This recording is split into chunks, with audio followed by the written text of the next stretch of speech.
Pambira ka. Ayan o, gumagalaw pa.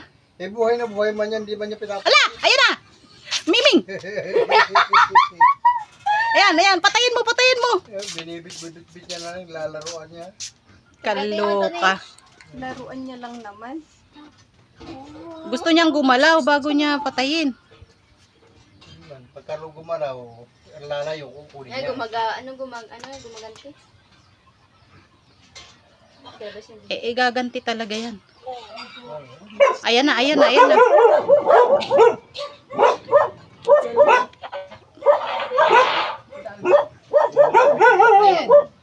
Dalaga. Ano?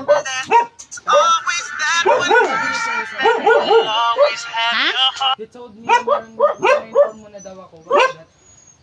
I don't know.